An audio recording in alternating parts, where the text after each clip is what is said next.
저하고 같이 돌아오면서 인사 나눠볼까요? 반갑습니다. 네, 반갑습니다. 우리 또 조이풀 콰이어가 너무 귀한 찬양을 준비해 주셨는데 우리 한 번 더 같이 인사 나눌 때 메리 크리스마스 한번 인사했으면 좋겠습니다. 메리 크리스마스. 예, 예. 강제로 하게 된 것 같아요. 갑자기 너무 무서운 캐롤을 불러주셔가지고 제가 보니까 우리 조이풀 콰이어 이렇게 많은 인원이 함께한 건 거의 처음인 것 같고 한데 우리 자매들은 정말 준비 잘 되는 것 같은데 우리 형제들은 거의 타령을 하는 수준으로 그래서 내년에는 좀 더 좋은 모습을 좀 보여주셨으면 좋겠다는 마음을 갖게 됩니다. 비행기를 타보면 땅에 있을 때는 보이지 않던 것들이 많이 보입니다. 땅에 있을 때는 같은 높이에서 보다 보니까 이 우리가 쉽게 볼 수 있는 것들에 좀 이렇게 천착하는 경향이 생기는데 하늘로 올라가 보면은 그 전에는 볼 수 없었던 것들을 많이 보게 됩니다. 건축물의 구조도 더 명확하게 보이고 또 여러 가지 이 건축물들이 놓여져 있는 배열도 여러 가지로 많이 보이게 되고 또 산 자연에서도 하늘로 올라갔을 때 보이는 것이 굉장히 많은 것이죠. 기쁨의 교회 담임 목사가 되어 여러 차례 성탄 설교를 하다 보니 우리가 지나치게 한두 가지 사건이나 또 말씀에 깊이 집중해서 묵상하는 가운데서 성탄의 이야기가 보여주는 전체적인 구조 또 배열 이런 것들의 아름다움을 놓치고 있지는 않았는가 하는 생각을 많이 하게 됐습니다. 여러분에겐 얼마나 더 하시겠습니까? 또 특별히 성탄절을 뭐 한두 해 맞이하시는 것이 아니기 때문에 성탄 이야기 많이 들었다 생각이 드시지 않겠습니까? 그런 가운데 제가 오늘 오전과 오후를 걸쳐서 오전에는 마태복음이 들려주는 성탄 이야기가 어떠한 구조와 배열 속에서 얼마나 아름답게 저와 여러분에게 나타나 있는가, 또 오후에는 누가복음의 성탄 이야기가 어떠한가에 대해서 함께 생각해 보려고 합니다. 그러한 과정 속에서 여러분 한 분 한 분이 우리에게는 너무나도 익숙해져 버린 이 성탄의 이야기가 사실 얼마나 아름다웠고 얼마나 멋있는 것인가를 다시 한번 발견하게 되어 우리의 삶과 우리의 생활 전체가 다시 한번 성탄의 기쁨과 은혜 속에 충만해지시기를 간절히 원합니다. 마태복음이 보여주는 성탄의 이야기는 우리의 예상과는 많이 다르게 밝지 않습니다. 어둡습니다. 이 사람들이 동방에서 사람들이 찾아와서 유대인의 왕이 어디서 났느냐 물어봤을 때 온 소동이 소동했으며 뿐만 아니라 베들레헴에서는 2살 이하의 모든 남자 아이들이 죽임을 당하는 그러한 일들까지 발생하게 된 것입니다. 그렇기 때문에 마태복음이 보여주는 성탄의 이야기의 전반적인 기조는 우울하고 또 슬프고 어둡다고 말씀드릴 수 있습니다. 그러한 분위기 속에서 한 4가지 정도로 마태복음의 성탄 이야기가 저와 여러분에게 들려주는 중요한 메시지들이 있습니다. 첫 번째로는 마태복음의 성탄 이야기는 구약 성경의 성취를 가장 강조하고 있습니다. 마태복음은 익히 알려진 대로 유대인에게 들려지기 적합한 모습으로 쓰여졌습니다. 그래서 특별히 구약 성경 인용이 많이 등장합니다. 마태복음이 보여주는 이 성탄의 이야기 속에서도 이러한 구약 성경 인용이 많이 등장합니다. 먼저 1장에서는 족보 이야기가 구약 성경의 한 장면과도 같습니다. 마태복음에도 족보가 등장하고 누가복음에도 족보가 등장합니다. 마태복음에 등장하는 족보와 누가복음에 등장하는 족보가 무슨 차이가 있느냐, 다양한 차이가 있지만 가장 대표적인 차이는 그 구조에 있습니다. 마태복음의 족보는 하향식, 다시 말해서 조상으로부터 출발해서 후손으로 이어지는 하향식 족보고, 누가복음 족보는 상향식, 예수님으로부터 출발해서 하나님까지 연결되어지는 상향식 족보를 할 수 있습니다. 그런데 둘 중에 어느 것이 구약 성경에 많이 나올까요? 구약 성경에는 거의 대부분, 거의 모든 족보가 하향식 족보입니다. 아담으로부터 출발해서 그의 자손들까지 어떻게 이어지는가를 보여준다는 것이죠. 또한 분명하게 이 마태복음 1장에서 뭐라고 말하냐면 아브라함과 다윗의 자손 예수 그리스도의 세대라 혹은 족보라 이런 표현이 등장하는데, 이건 역시도 창세기에 10번 등장하는 톨레돗, 창세기에서 다음은 아브라함의 족보는 이와 같으니라 할 때 그 단어랑 똑같습니다. 그렇기 때문에 이 마태복음에서 들려주고자 하는 예수님의 이야기는 구약 성경의 연장 혹은 구약 성경의 완성과 성취를 저와 여러분에게 강하게 보여주고 있다는 것입니다. 뿐만 아니라 빈번한 구약 성경의 직접 인용 역시 마태복음이 들려주는 예수 그리스도의 탄생 이야기가 얼마나 구약 성취에 대해서 자세히 보여주고 있는가를 말해주고 있습니다. 예수님의 동정녀 탄생도 구약 성경을 성취한 것입니다. 마태복음 1장 22절과 23절입니다. 같이 한번 읽어보겠습니다. 시작. 이 모든 일이 된 것은 주께서 선지자로 하신 말씀을 이루려 하심이니 이르시되 보라 처녀가 잉태하여 아들을 낳을 것이요 그의 이름은 임마누엘이라 하리라 하셨으니 이를 번역한즉 하나님이 우리와 함께 계시다 함이라. 아멘. 선지자로 하신 말씀을 이루려 하심이라. 예수님께서 동정녀에게 태어나신 것은 선지자에게 하신 말씀을 이루려는 강한 목적을 가지고 있다 말하고 있는 것입니다.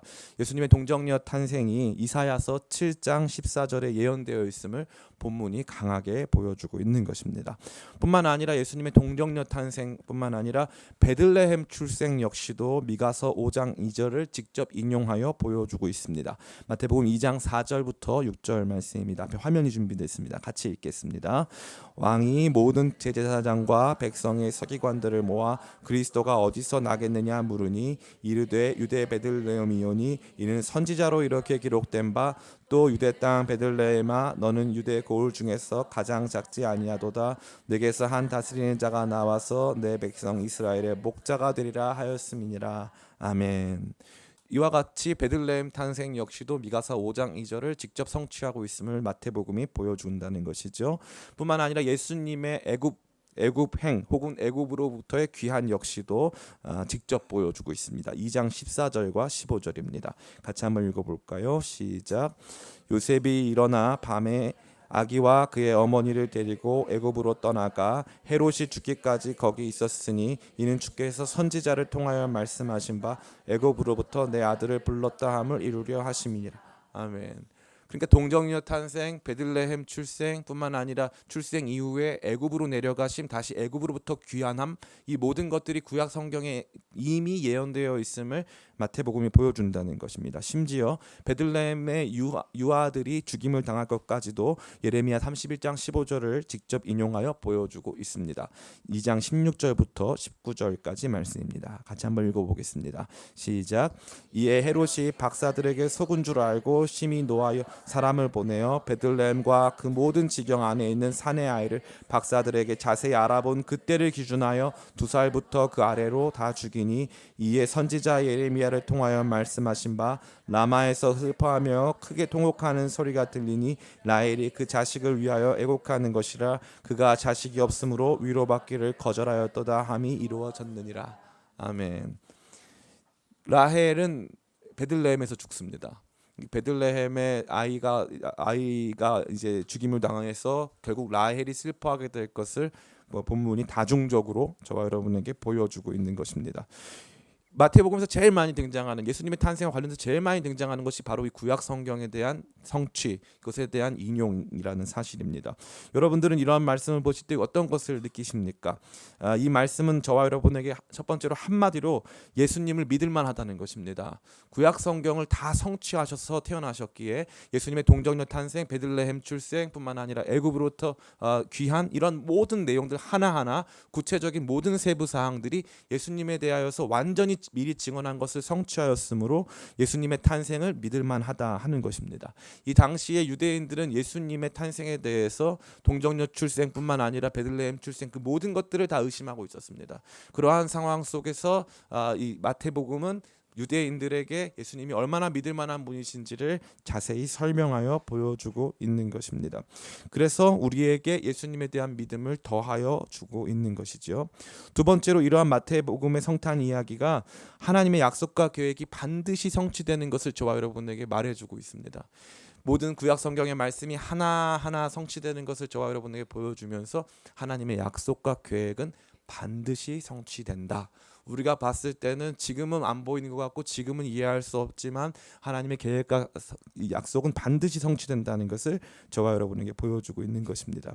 사랑하는 성도 여러분, 우리에게 이러한 믿음이 절실히 요청되고 있으며 믿음의 자원이라 할 수 있는 이러한 증거들이 강하게 주어져 있음을 우리는 발견해야 합니다. 우리의 믿음을 성경을 통해 더 공고히 하며 이 성탄의 계절에 보다 분명히 오신 예수님에 대한 확실한 믿음을 가지고 다시 오실 예수님에 대해서 깊이 바라보는 저와 여러분이 되기를 간절히 원합니다. 아멘이라고 써 있어요. 간절히 원합니다. 예. 두 번째는 우리는 마태복음을 통해 왕으로 태어나신 예수님에 대하여서 보게 됩니다. 마태복음에서 강조하는 예수님의 탄생은 바로 왕으로 오신 예수님입니다. 예수님은 다윗의 자손, 다윗의 족보에서 태어나신 다윗의 자손입니다. 뿐만 아니라 오늘 저희가 읽은 본문의 말씀 속에서 분명히 유대인의 왕으로 나신 이가 어디에 있느냐라는 질문을 보게 됩니다. 이 당시에 유대인의 왕은 헤롯이었습니다. 그는 헤롯 대왕이라고 칭하여질 정도로 농업 장려와 또 여러 가지 건축 부분에 있어서 큰 업적을 남긴 왕이고, 그의 영토 역시도 이스라엘의 광개토 대왕이라 할 만큼 엄청난 수준의 영토를 갖게 됩니다. 그래서 그의 이름에는 헤롯 더 그레이트, 헤롯 대왕이라고 하는 칭호가 붙어 있습니다. 그러나 그는 왕권과 관련되어서는 매우 잔혹한 모습을 보여줍니다. 헤롯은 아내 미리암을 간통을 저질렀다는 이유로 처형합니다. 마리암과 사이에서 태어난 두 아들인 알렉산드로스와 아리스토블로스 4세도 처형했습니다. 자기 아들을 죽인 거죠. 두 명이나. 이후 왕위 계승은 첫째 부인과 부인 사이에서 태어난 장남 안티파트로스 2세가 유력해졌고, 이후에 이 아들 안티파트로스 2세도 로마 황제의 동의를 구해서 그 아들도 죽였습니다. 아들 3명을 죽였어요. 자기 부인도 죽였고 장모는 재판 없이 처형했습니다. 자기 왕권을 위해서. 심지어 그가 BC 4년에 죽었는데 자기 아들을 죽인 해는 BC 6년입니다. 자기 죽기 얼마 전에 자기 아들을 처형한 것입니다. 어떤 문제 때문에요? 왕권 때문에. 그게 바로 이 헤롯이라는 사람이 보여주고 있는 모습입니다. 그래서 아우구스투스 황제는 이때 이런 말을 합니다. 헤롯의 아들이 되느니 헤롯의 돼지가 되는 게 낫다. 헤롯은 적어도 돼지는 안 잡아먹을 테니까 라고 헤롯을 비웃습니다. 그 정도로 헤롯은 왕권에 굉장히 민감했습니다. 이러한 상황 속에서 동방에서 온 박사들이 그들의 입에서 담아내지 말았어야 할 단어를 말하기 시작합니다. 유대인의 왕으로 나신 이가 어디 있느냐. 누군가라도 유대인의 왕으로 태어났다면 헤롯은 가차없이 그를 죽였을 것입니다. 왜냐하면 자기 자신이 유대인의 왕이기 때문에 그렇습니다. 사실 실상 헤롯은 유대인이 아닙니다. 헤롯은 에돔 사람입니다. 그는 혈통적으로도 유대인이 아니기 때문에 자기의 정통성을 위해서 당시 유대인 왕가였던 하스모니안 왕가와 결혼을 합니다. 자기 자신에게 있어서 이 왕권을 건드릴 수 있는 모든 행위는 그에게 있어서는 굉장히 민감하게 받아들여졌고, 그는 이 왕권을 지키고 유대인의 왕으로서의 모습을 간직하고자 최선을 다해서 노력했습니다. 그러나 동방에서 온 박사들은 그의 왕권을 조롱하며 도전하듯 그에게 유대인의 왕으로 나신 이가 어디 있느냐고 말해주고 있는 것입니다. 이 말은 정말 유대 땅에 피바람을 불어일으킬 만한 단어였습니다. 3절은 그에 대한 반응을 잘 보여주고 있습니다. 오늘 본문의 2장 3절 말씀 같이 읽겠습니다. 시작. 헤롯 왕과 온 예루살렘이 듣고 소동한지라. 아멘. 여기에 등장하는 소동한다라는 단어는 헬라어로 타라소라는 단어인데 마태복음에 딱 2번 나옵니다. 한 번이 여기 나오고 다른 한 번이 예수님이 무리를 걸어 오셨을 때 제자들이 예수님이 유령인 줄 알고 너무 무서워서 소동했다 할 때, 그때 타라소라는 단어가 등장하는 것이니까 예수님이 이 유대인의 왕으로 태어났을 때 예루살렘 사람들이 가지고 있던 소동의 강도가 얼마나 무서운 것인가를 저와 여러분에게 명확하게 보여주는 것입니다. 이러한 헤롯의 두려움은 베들레헴 2살 아래 남자 아이들을 모두 죽이는 참사로 이어집니다. 이제 예수님이 왕으로 오셨다는 것에 대한 모습 이야기와 그에 따른 세상의 반응이 여러분에게 좀 감이 오실 것 같습니다. 마태복음은 단순히 예수님이 왕으로 오셨다는 사실을 보여주는 것이 아니라 왕으로 오신 예수님에 대하여서 세상이 얼마나 강하게 저항하였는가를 보여주고 있는 것입니다. 예수님은 왕이신데 그 어떤 왕도 예수님을 바라보면서 환영하고 그 예수님을 왕으로 모셔드리는 존재는 없다는 것입니다. 정치적으로는 헤롯 대왕과 로마를 대표하는 본디오 빌라도가, 종교적으로는 대제사장들과 바리새인들, 사두개인들까지 그 누구도 예수님을 왕으로 원하지 않았다는 것입니다. 얼마나 모순이고 얼마나 큰 역설입니까? 왕으로 오셨는데, 그의 백성에게 왕으로 오셨는데 그 땅에서 있었던 왕은 심지어 유대인도 아니었고, 그는 그 왕권을 지키려고 노력하고 있는 상황에서 유대인의 참 왕으로 오신 예수님을 강하게 배척하고 있었다는 것입니다. 오늘 우리는 그분을 왕으로 모시며 예수님의 통치 속에 살고 있는가 하는 질문이 이러한 말씀 속에 강하게 드러나게 되는 것입니다. 우리의 권력과 우리의 이익을 위해 그분을 죽이려는 모습을 가지고 있지는 않습니까? 마태가 보여준 예수님의 탄생 이야기에 담겨 있는 이러한 인간 군상들의 모습 속에 적어도 내가 존재하는 것은 아닌지 우리는 깊이 생각해 볼 필요가 있습니다. 내 왕권을 지키기 위해 예수님을 죽이려 하고, 본디오 빌라도는 이 백성들의 반란을 일어날 것이 두렵기 때문에 정의를 굽게 하여서 죄 없는 예수님을 십자가에 매달기도 합니다. 바리새인과 서기관들은 자기들이 가지고 있던 종교적 지배력, 통치권을 지속적으로 행사하기 위해서 참 종교의 주인이 되시는 예수 그리스도를 십자가에 못 박으라고 그를 거짓으로 참소합니다. 진리이신 예수님을 거짓으로 참소하는 것이죠. 왕이신 예수님의 왕권을 수탈하고 정의를 굽게 하면서 끝까지 예수님을 왕으로 원하지 않고 있던 모습이 오늘 우리에게 있지는 않은지, 이 말씀이 저와 여러분에게 강하게 도전하고 있는 것입니다. 우리 안에 조금이라도 우리의 이익이 훼손될 것 같으면 우리는 그리스도인으로서의 우리 정체성을 감추기 시작합니다. 우리 안에 있는 참 죄인이라고 하는 사실이 드러날까봐 우리를 거짓으로 뒤덮습니다. 정의를 굽게 하고 참 거룩하신 그 예수님의 말씀 앞에 우리는 그것이 사실이 아닐 것이라고 고개를 가로젓는 것입니다. 그것이 왕이 오신 예수님에 대한 세상의 반응이었으며 죄인된 인간들의 반응이었음을 마태는 강하게 보여주고 있는 것입니다. 세 번째, 예수님께서 태어나신 모습 속에 마태가 보여주는 장면은 이방인에게 예배받으시는 모습이었습니다. 마태복음이 들려주는 성탄 이야기 속에 가장 독특한 요소는 바로 동방박사의 이야기입니다. 그래서 어떤 사람이 최근에 동방박사의 노래라는 노래를 발표하기도 하였습니다. 이들은 페르시아 지역의 천문학자, 점성술사 정도로 추측이 됩니다. 이들은 오랜 시간 축적된 천문학적 지식을 통해 이 땅에서 일어나는 일들의 질서를 파악하는 사람들이었을 것입니다. 마태복음은 유대인들을 위한 복음서였기에 이들의 등장은 매우 놀라운 일이 아닐 수 없습니다. 그런데 이들이 여기에 온 목적이 무엇입니까? 동방박사가 왔다는 것이 중요한 게 아니라 그들이 무엇을 하러 왔는가가 중요한 문제가 된다는 것입니다. 2절 말씀입니다. 같이 한번 읽어보겠습니다. 시작. 유대인의 왕으로 나신 이가 어디 계시냐? 우리가 동방에서 그의 별을 보고 그에게 경배하러 왔노라 하니. 아멘. 그에게 경배하러 왔노라. 그들은 그들 자신의 목적을 가장 확실하게 분명히 드러내고 있습니다. 이들의 목적은 바로 경배하기 위함이었습니다. 여기에서 경배하다로 쓰인 헬라어 프로스키네오는 신약 성경에서 60번 정도 등장하는데 복음서에서는 마태복음에 가장 많이 등장합니다. 그다음 이 다른 성경 전체에서는 요한계시록에 22번 등장하고 그 다음에 마태복음 13번 등장하니까 복음서 가운데 이 예수님 앞에서 절하다 혹은 경배하다라고 하는 이 단어가 얼마나 많이 마태복음에 쓰였는지를 우리는 분명히 알 수 있는 것입니다. 이 박사들은 당시 유대 땅을 통치하는 헤롯에게는 경배하지 않았습니다. 유대인의 왕이었던 헤롯에게는 절하지 않고 아기 예수에게 경배를 했습니다. 아기 예수에게 절을 했다는 것이죠. 큰 왕궁에 살면서 그 누구도 누려보지 못한 엄청난 수준의 부귀 영화를 누리고 있었던 헤롯 왕에게는 경배하지 않고, 우리가 봤을 때 지극히 초라하기 이를 데 없는 아기 예수에게는 경배하는 사람들의 모습을 마태가 보여주었다는 것입니다. 그들은 아기 예수께 경배할 뿐만 아니라 그분의 지위에 합당한 황금과 유향과 모략을 드리고 있습니다.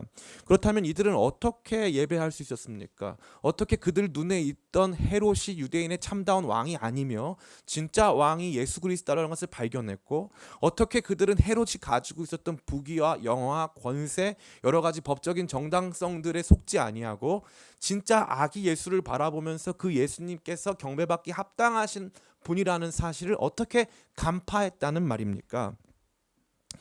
이들은 별에 의해서 인도함을 받았습니다.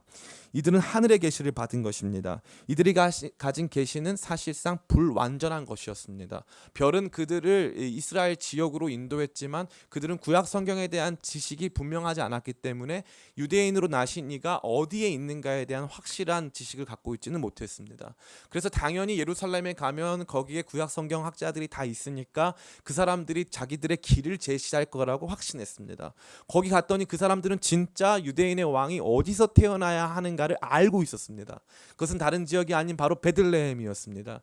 그들은 그 이야기를 듣고 베들레헴으로 내려가던 중 다시 그 별이 나타나는 것을 보게 된 것입니다. 그렇기 때문에 그들이 별의 인도함만을 쫓아서 간 것이 아니라 별의 인도함을 쫓아서 예루살렘까지 향했고, 거기에서 구약 성경 계시의 이야기를 들은 다음 베들레헴으로 향하는 가운데 별의 마지막 최종적인 인도함을 받았기 때문에 그들은 하늘의 계시를 받았을 뿐만 아니라 구약 성경의 계시를 받은 것입니다. 그러한 가운데 그들은 이 베들레헴에서 예수 그리스도께서 참다운 유대인의 왕이라는 사실을 발견한 것입니다. 이것은 참 놀랍습니다. 유대인들은 예배하지 않았지만 이방인들은 예배했습니다. 유대인들은 진리를 알고 있었지만, 다시 말해 베들레헴에서 아기 예수가 태어나실 것을 알고 있었지만 유대인들은 찾으러 가지 않았습니다. 그러나 하늘에서 나타난 별의 조명을 받은 이 동방에서 온 박사들은 이 예루살렘까지 향했을 뿐만 아니라 거기에서 구약 성경의 말씀을 듣고 다시 베들레헴까지 향하면서 최종적으로 그 조명된 계시에 비친 별을 보고 이 예수님을 발견하게 된 것입니다. 유대인들은 발견하지 못하고 이방인은 발견합니다. 유대인들은 예배하지 못하고 이방인들은 예배하게 되는 것입니다. 이것이 마태복음이 들려주는 위대한 성탄의 이야기 중 하나입니다. 그렇다면 우리의 모습은 어떻습니까? 우리는 오랜 시간 동안 성경 말씀을 읽어왔지만 아기 예수를 온전히 이해하지 못하고, 우리의 지성의 어둠을 밝혀주는 계시의 별, 스승 되시는 성령의 인도하심과 조명을 온전히 쫓아가지 못하기 때문에 베들레헴에서 다시 태어나신 아기 예수께 경배하지 못하고, 이 땅의 휘황찬란한 권력과 재물을 가진 사람들 앞에서는 굽신거리는 삶의 모습을 가지고 있지는 않습니까? 예수님을 바라보며 그분이 정말 예배받기에 합당하신 분이라고 하는 생각 속에 온전히 사로잡히기보다 그 예수님께서 보여주시는 모습이 무엇인지를 전혀 이해하지 못하기 때문에 그동안 많이 들어왔던 성탄절의 설교 말씀들 몇 가지를 조합한 채 예수님께서 참 진리가 되셨다는 것을 발견하지 못한 채 그렇게 살아가는 모습은 아닌지에 대해서 이 말씀은 강하게 보여준다는 것입니다. 오늘날 수많은 사람들, 특별히 교회 다니는 사람들 안에서 이 예수님에 대한 이야기는 천시받고 있습니다. 예수님은 제가 감히 말씀드리건대 여러분이 생각할 수 있는 모든 종교의 지도자들, 모든 종교의 진리를 전파하고 있는 존재들과 비교가 되지 않을 만큼 찬란한 진리의 빛 가운데 계십니다. 예수님을 묵상하고 알고 이해하면 이해할수록 우리는 정말 우리가 얼만큼 위대한 종교 가운데 놓여져 있는가를 발견하게 되는 것입니다. 동서고금을 막론하고 예수 그리스도보다 더 밝은 진리의 빛을 비춰주시는 분이 안 계시다는 것이죠. 그러나 우리는 그것을 발견하지 못한 채 살아가는 것입니다. 마치 진리의 빛을 발견하지 못하여서 성경 말씀은 충분히 이해하고 있었지만, 예수님께서 어디에 태어나실 것을 충분히 이해하고 있었지만 예수님께 나아가지도 못하고 경배하지도 못하는 유대인들처럼 우리의 생각은 굳어지고 우리의 마음은 진리의 빛 가운데 있지 못하여서 날마다 우리의 신앙과 삶이 괴리된 모습으로 점철되어 있는 것은 아닌지 이 말씀은 보여주고 있습니다. 오늘 동방에서 진리의 빛을 쫓아 이곳까지 왔던 사람들, 그들은 예배합니다. 그들은 예수님을 결국 찾아냅니다. 결국 그들은 말씀 속에 있는 내용들을 믿고 신뢰하고 진리의 빛을 의존하여 예수님께 나아가 예수님께 경배하게 되는 것입니다. 이러한 놀라운 예배와 경배가 저와 여러분의 삶에 온전히 회복되기를 간절히 원합니다. 마지막으로 마태복음의 성탄 이야기는 요셉의 희생과 헌신을 보여줍니다. 요셉은 마리아의 임신 사실을 알고 혼인관계를 조용히 중지시키고자 합니다. 그러나 그는 창세기에 등장하는 요셉과 같이 꿈을 꾸기 시작하고 천사의 지시를 받아 아기 예수님과 어머니 마리아의 보호자가 되기 시작하는 것입니다. 마리아가 누가복음에서는 누가 수태고지를 받습니까? 천사를 누가 만나요? 마리아가 만나요. 마태복음에서는 천사를 누가 만납니까? 요셉이 만납니다. 참 멋있죠. 마태복음은 남성 중심의 복음서라고 할 수 있는데 남성 중심의 복음서에서는 남자가 천사를 만나고, 누가복음은 여성 중심의 복음서라고 할 수 있는데 여성 중심의 복음서에서는 여자가 천사를 만납니다. 저는 이 말씀이 너무 아름다워요. 마태가 지금 오늘날의 페미니즘을 생각해서 쓴 적도 없고, 누가가 오늘날의 페미니즘을 고려해서 쓴 적도 없습니다. 그러나 두 사람이 가지고 있는 모든 생각은 아름답게 균형을 이루고 그러한 내용 속에서 저와 여러분에게 도전하고 있다는 것입니다. 특별히 여기에는 순결한 하나님의 사람 의인 요셉의 이야기가 등장하고 있습니다. 그는 의로운 사람이라는 칭호를 받습니다. 그가 가진 의로움은 사실 그 당시의 의로움이란 건 무엇이었냐면 율법 준수의 의로움이었습니다. 바리새인과 서기관들의 의로움은 율법을 준수해내는 의로움이었습니다.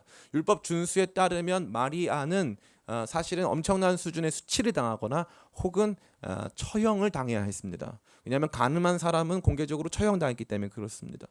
마리아는 처형당해야 했지만 요셉이 가지고 있었던 의로움은 그것을 능가하는 것이었습니다. 그 혼인 관계를 조용히 끊는 것입니다.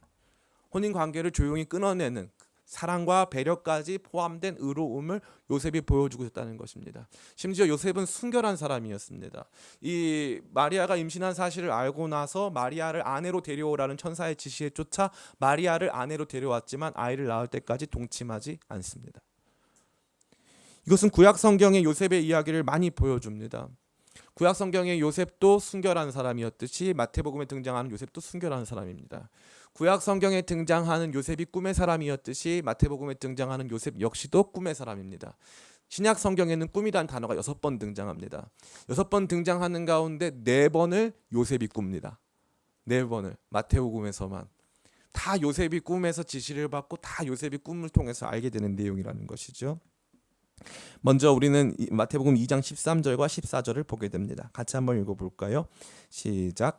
그들이 떠난 후에 주의 사자가 요셉에게 현몽하여 이르되 헤롯이 아기를 찾아 죽이려 하니 일어나 아기와 그의 어머니를 데리고 애굽으로 피하여 내가 내게 이르기까지 거기 있으라 하시니 요셉이 일어나서 밤에 아기와 그의 어머니를 데리고 애굽으로 떠나가.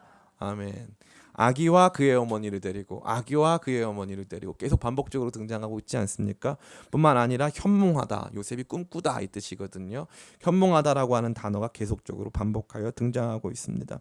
마치 구약 성경 시대의 요셉이 야곱의 가정을 애굽으로 불러들여 그들의 보호자가 된 것 같이 마태복음의 요셉 역시도 예수님과 어머니 마리아의 보호자가 되어 그들을 애굽으로 인도하고 있는 것입니다.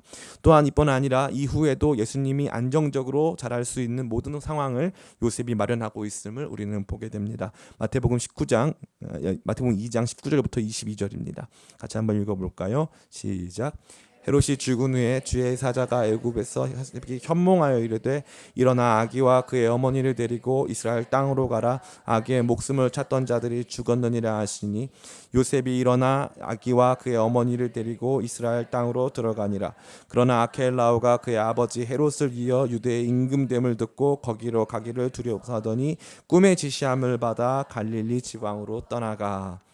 아멘. 이와 같이 요셉의 희생과 헌신을 통해 예수님이 보호받으셨다는 것입니다. 계속적인 꿈 속에서 지시를 받고 아기 예수와 어머니 마리아를 지켜주고 그들을 안내해서 결국 예수님께서 자라나셔야 할 나사렛 땅까지 그들을 안내하고 있다는 것을 오늘 본문을 잘 보여준다는 것이죠. 그래서 누가복음에서는 요셉의 활약이 등장합니까 안 합니까? 요셉은 이름만 한 2번 나오고 절대 등장하지 않습니다. 누가복음에서는 마리아의 활약이 등장합니다. 참 재밌어요. 그런데 요셉이 어떤 모습으로 활약하고 있습니까? 요셉은 희생하고 헌신하는 의롭고 순결한 사람으로 등장한다는 것입니다. 성경 말씀이 기록되어질 때 성경 말씀은 말씀 간에 모순이 없습니다. 말씀 간에 모순이 없다 그래서 똑같은 내용을 전하고 있다는 것은 아닙니다. 다른 내용을 전해주고 있지만 말씀 간에 모순이 없다는 뜻이죠. 마태가 강하게 보여주는 것은 이러한 탄생 과정에서 한 사람의 엄청난 수고와 희생, 헌신이 존재했다는 것을 저와 여러분에게 말해주고 있는 것입니다.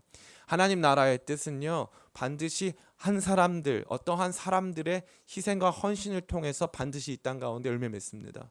많은 분들이 하늘을 바라보고 삽니다. 하나님께서 하늘의 것으로 채우시고 함께 하실 것을 저는 믿습니다. 그러나 하늘의 것은 반드시 땅의 것으로 우리 가운데 나타나게 되어 있는 것입니다. 최근 우리 기쁨의 교회에서 웬만하면 잘 하지 않는 모금 활동을 한 적이 있습니다. 물론 오늘도 여러분들이 저금통을 내셨좀 있지만 깡땡이라고 이름 붙여진 참 그 이름이 어디서 출발했는지 모르겠으나 중국의 선교사님들 3년차, 정확한 이름은 3년차입니다. 3년차. 제가 3년차라고 몇 번 말씀을 드렸어도 다 깡땡이라고 부르셔가지고 우리 교회가 250만 원의 이 3년차 모금 운동을 지난 2주 전에 시작했습니다. 2주 만에 이 모금 운동이 끝났어요. 280만 원이 모였습니다. 근데 그 중에 저의 눈물을 흘리게 했던 한 가지 사건이 있었습니다. 어떤 분이 깡땡이 헌금을 150만 원을 했어요. 150만 원을 헌금을 하는데 그게 첫 월급이래요. 첫 월급을 통째로 깡땡이 헌금으로 드린 거죠. 그래서 깡땡이 이름 바꿨으면 좋겠어요. 깡땡이가 뭐예요? 3년차 헌금 이름 좀 좋아 보이는데 첫 월급 전체를 3년차 헌금한 거죠. 3년차가 하늘에서 떨어집니까? 아닙니다. 하늘에서 떨어지지 않습니다. 하늘은 우리에게 말을 걸어오고 하늘은 우리가 어디로 가야 할지를 말해주지만 깡땡이는 하늘에서 떨어지는 것이 아닙니다. 하늘의 마음을 가지고 희생하고 헌신하는 사람들의 눈물과 땀, 그들의 수고, 그들의 모습을 통해서 하늘의 뜻이 이 땅 가운데 이루어지는 것입니다. 마태복음에서 요셉은 바로 그러한 사람이었습니다. 자기는 정혼을 했습니다. 마리아를 좋아했는지 안 좋아했는지는 성경에 등장하지 않습니다. 그러나 마리아가 자기만을 바라보는 순결한 여인일 것이라고 간주하고 그녀를 자기의 부인으로 정혼하고 약혼했습니다. 그 자신도 그녀의 순결을 범하지는 않았습니다. 그러나 그녀 안에 임신 사실이 드러나기 시작했고 그것은 그에게 적지 않은 실망과 아픔을 주었을 것이 확실합니다. 그러나 그는 하늘의 음성을 듣습니다. 그녀 안에 태어난 그 아기는 그녀 안에 잉태된 그 아이는 사람으로부터 된 것이 아니라 하나님께로부터 말미암은 것이다라고 하는 그 말씀을 그는 그대로 받아들입니다. 그대로 받아들이고 그 아이의 거룩함과 순전함을 보호하기 위해서 피 끓는 젊은 나이의 욕망을 다 멈추고 그녀를 데리고 와서 한 번도 동침하지 않고 그녀의 굉장히 중요한 보호자로 살기로 결정합니다. 그래서 자기가 살던 지역, 그 당시에는 여행이 익숙하지가 않았는데 자기가 살던 지역을 떠나 저 먼 애굽 땅까지 도망가야 했습니다.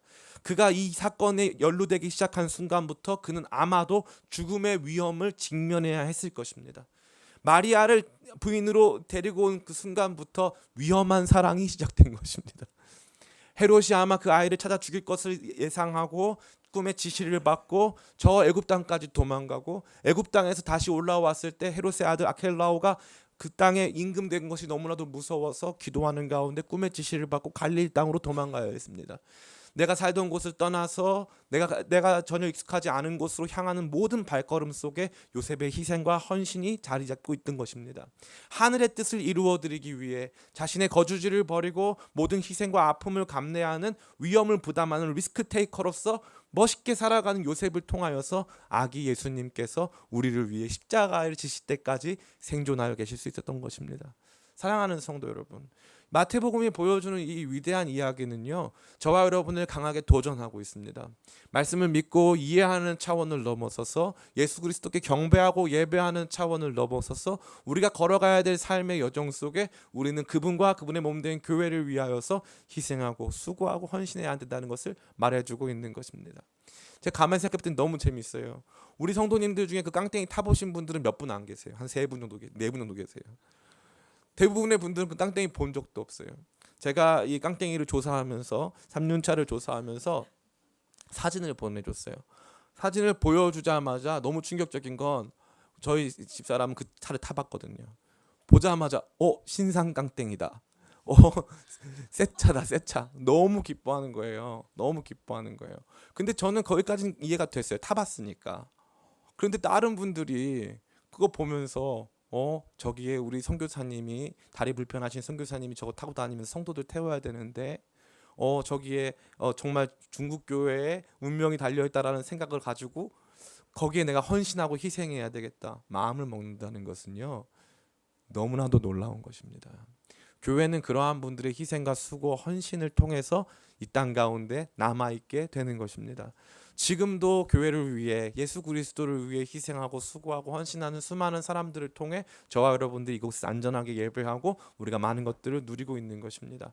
가만히 생각해 보면요, 우리 기쁨의 교회는 좋은 게 너무 많아요. 우리 목사님이 부임하셔가지고 제일 어색해했던 게 뭐냐면은 우리 교회는 청년들이 성도들이 너무 많은 일들을 감당하고 있다는 것입니다.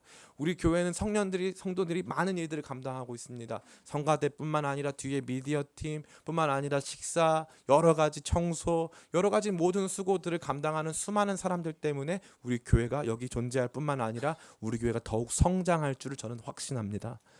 교회는요, 이러한 희생과 수고, 헌신, 순결한 마음을 가지고 주님의 나라와 영광을 위해서 희생하고 수고하고 도망다니고 헌신하는 사람들 통해서 아름답게 세워지고 있음을 마태복음은 저와 여러분에게 보여주고 있는 것입니다. 이제 말씀을 마칩니다. 예수 그리스도의 탄생 이야기를 들려주는 마태복음 속에서 우리는 풍성하고 다차원적인 그림들을 보게 됩니다. 첫 번째로 하나님은 신실하게 그분의 약속을 성취하고 계시다는 사실입니다. 이것은 우리에게 오신 예수 그리스도에 대한 믿음을 갖게 하고 동시에 그렇게 약속을 지켜가시는 모습을 통해 오실 예수 그리스도에 대한 약속을 분명히 붙잡게 하는 것입니다. 두 번째로 그렇게 태어나신 예수님은 왕으로 오셨다는 사실입니다. 그러나 세상은 그분을 원하지 않았고 우리 자신도 때때로 그분의 왕권을 인정하여 드리지 않고 우리의 삶의 모든 선택과 소비를 우리 스스로 왕된 모습 속에서 진행하고 있음을 우리는 말씀을 통해서 분명히 보고 있습니다. 우리의 삶은 그분의 왕권을 이 땅 가운데 선포하는 삶이 되기를 간절히 원합니다. 또한 우리는 예배 받으시는 예수님을 발견하게 됩니다. 말씀에 사로잡혀 계시의 영 되시는 성령의 조명 속에서 우리는 베들레헴에 계신 아기 예수님이 경배받기 합당한 분이라는 것을 알게 되는 동방박사들을 발견하게 되는 것입니다. 이번 성탄의 계절에 저와 여러분 모두 그 예수님께 온전한 경배 드리시기를 간절히 기원합니다. 마지막으로 우리는 요셉과 같은 사람들의 아름다운 희생과 헌신으로 하나님의 뜻과 계획이 이 땅 가운데 이루어지고 있음을 발견합니다. 2살 이하의 어린아이들이 죽어나가고 예루살렘이 정치적으로 큰 혼돈을 겪을 만큼 힘들고 어려운 상황 속에서 그 아기와 어머니 마리아의 보호자가 되어서 자기가 거주하는 땅을 떠나 애굽까지 도피하고 그러한 모든 상황들을 꿈 속에서 지시받으며 하나님의 뜻을 발견하고 그것을 쫓아가는 수많은 사람들, 요셉과도 같은 사람들을 통해 여전히 하나님의 뜻이 이 땅 가운데서도 이루어지고 있음을 우리는 발견하게 되는 것입니다. 우리 역시도 이러한 모습으로 예수님과 그분의 몸된 교회를 위한 일들을 멈추지 말아야 할 것입니다. 이번 성탄의 계절에 이 마태복음의 이야기를 여러분 다시 한번 읽어가시기를 권면합니다. 그냥 설교 말씀 듣고 난 놀아야 되겠다 하고 놀지 마시고 10분이라도 앉아서 마태복음 1장부터 2장까지의 이야기를 가만히 읽어가면서 어떤 사람들이 어떠한 모습으로 희생하고 헌신했는가, 이 사람들은 누구에게는 예배하지 않았고 왜 예수님에게는 예배하는가, 왜 헤롯에게는 선물 주지 않고 예수님에게는 선물 주는가, 예수님이 왜 유대인의 왕으로 오셨을까 깊이 묵상하고 생각하는 가운데 우리의 모든 시각이 마태가 저와 여러분이 들려주는 성탄의 이야기 속으로 온전히 사로잡혀 우리의 삶과 신앙, 우리의 모든 태도들이 온전히 성탄의 뜻에 따라 변화되시기를 예수님의 이름으로 축원합니다. 우리 이 시간 잠깐 같이 기도할까요? 같이 기도하는 가운데